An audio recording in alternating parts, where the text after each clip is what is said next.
हर हर महादेव दोस्तों, आज मैं आपको गणेश चतुर्थी की व्रत कथा सुनाऊंगी। तो चलिए शुरू करते हैं। एक बार महादेव जी माता पार्वती सहित नर्मदा के तट पर गए। वहाँ एक सुंदर स्थान पर पार्वती जी ने महादेव जी के साथ चौपड़ खेलने की इच्छा व्यक्त की।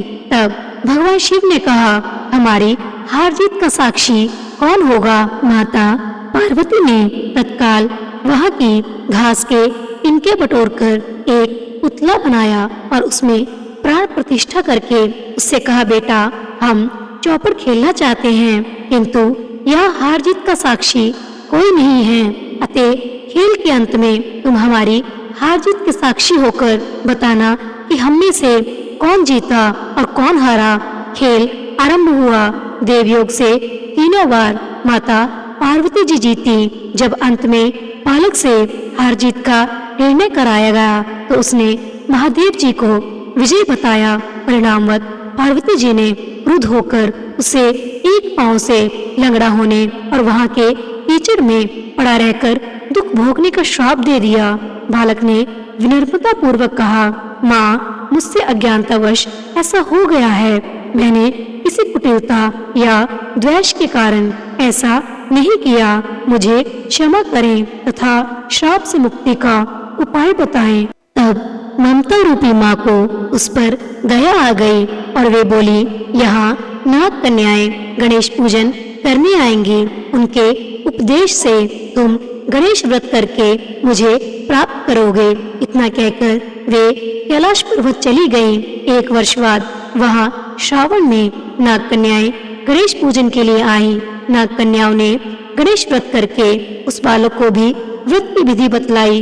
तत्पश्चात बालक ने 12 दिन तक श्री गणेश जी का व्रत किया। तब गणेश जी ने उसे दर्शन देकर कहा, मैं तुम्हारे व्रत से प्रसन्न हूँ, मनोवांछित वर मांगो। बालक बोला, भगवान मेरे पाँव में इतनी शक्ति दे दो कि मैं कैलाश पर्वत पर अपने माता पिता के पास पहुँच सकूं और वे मुझ पर प्रसन्न हो जाएं। गणेश जी तथास्तु कहकर अंतर्ध्यान हो गए। बालक भगवान शिव के चरणों में पहुंच गया। शिव जी ने उससे वहां तक पहुंचने के साधन के बारे में पूछा। तब बालक ने सारी कथा भगवान शिव को सुना दी। उधर उसी दिन से अप्रसन्न होकर माता पार्वती भगवान शिव से भी विमुख हो गई थी। तदुपरांत भगवान शंकर ने भी बालक की तरह 21 दिन पर्यंत श्री गणेश जी का व्रत किया, जिसके प्रभाव से माता पार्वती के मन में स्वयं महादेव जी से मिलने की इच्छा जागृत हुई। वे शीघ्र ही कैलाश पर्वत पर आ पहुंची। वहां पहुंचकर पार्वती जी ने शिव जी से पूछा, भगवान आपने ऐसा कौन सा उपाय किया जिसके फलस्वरूप मैं आपके पास भागी भागी आ गई हूँ? भगवान शिव ने गणेश व्रत का इतिहास उनसे कह दिया।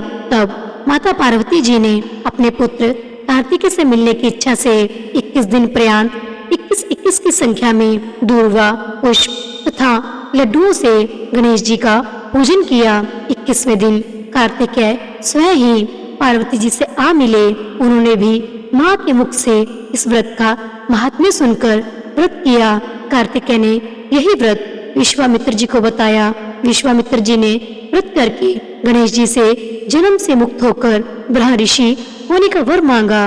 गणेश जी ने उनकी मनोकामना पूर्ण की। हे गणेश जी महाराज, जिस प्रकार आपने इन सब की मनोकामनाएं पूर्ण की, उसी प्रकार हमारी भी सभी मनोकामनाएं संपूर्ण करना। प्रेम से बोलिए, गणपति बप्पा मोरया, मंगल मूर्ति मोरया, गणपति बप्पा की जय। दोस्तों, इस प्रकार हमारी आज की गणेश चतुर्थी की व्रत कथा यहीं पर संपन्न होती है। आपको अगर भगवान की यह कथा अच्छी लगी है तो कृपया जाने से पहले चैनल को सब्सक्राइब कर दें, कहानी को लाइक कर दें और शेयर कर दें और मेरे साथ जुड़े रहें। ऐसे ही ज्ञानवर्धक जानकारियों के लिए मिलते हैं अगली कहानी के साथ। तब तक के लिए प्रेम से बोलिए, ओम नमो पार्वती पतये नमः। हर हर महादेव।